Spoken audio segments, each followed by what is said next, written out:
भारत में होने वाले G20 सम्मेलन से पहले फ्रांस ने एक ऐसा सच कबूला जिसने अचानक से पूरी दुनिया में हड़कंप मचा दिया। जैसा कि इस साल भारत पहली बार G20 सम्मेलन का अध्यक्ष बना है, किंतु रूस यूक्रेन युद्ध की वजह से इस बार का G20 सम्मेलन भारत के लिए कई सारी चुनौतियां लेकर आया, क्योंकि G20 सम्मेलन में शामिल यूरोप और अमेरिका के सहयोगी देश यूक्रेन मुद्दे को G20 मंच का गंभीर मुद्दा बनाना चाहते हैं। किंतु भारत ने सभी को दो टूक जवाब दे दिया कि G20 का मंच किसी भी युद्ध के समाधान का मंच नहीं है। लेकिन इसी बीच फ्रांस के राष्ट्रपति इमैनुअल मैक्रोन ने जो खुलासा किया, अब उस खुलासे ने कमजोर हो रहे यूरोपियन देशों की पोल खोल दी। इमैनुअल मैक्रोन ने कहा है कि अब कई यूरोपियन देश खतरे में हैं। यहाँ तक कि अब यूरोपियन देशों का प्रभाव दुनिया भर में कमजोर हो रहा है।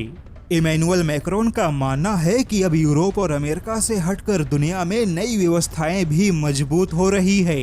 दरअसल फ्रांस के राष्ट्रपति इमैनुअल मैक्रोन की माने तो यह बदलती व्यवस्था अमेरिका के लिए एक बड़ी चेतावनी है, और चेतावनी इस बात की है कि अमेरिका को अब थोपने वाली राजनीति छोड़ देनी चाहिए।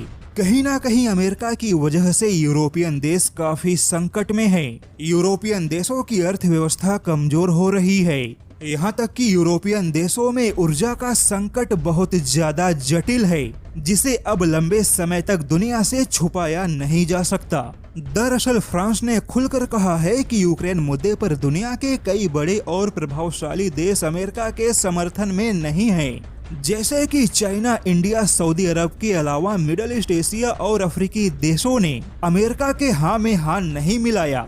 और अब खुद इमैनुअल मैक्रोन ने दावा किया है कि यूक्रेन युद्ध को लेकर अब पश्चिमी देश सवालों के घेरे में हैं। ऐसे में देखा जाए तो जो अमेरिका और ब्रिटेन भारत के G20 मंच को यूक्रेन के मुद्दों का एक बड़ा मंच बनाने के बारे में सोच रहे थे, अब उससे पहले खुद फ्रांस के राष्ट्रपति इमैनुअल मैक्रोन ने ही यूरोप और अमेरिका को ही सवालों के घेरे में खड़ा कर दिया।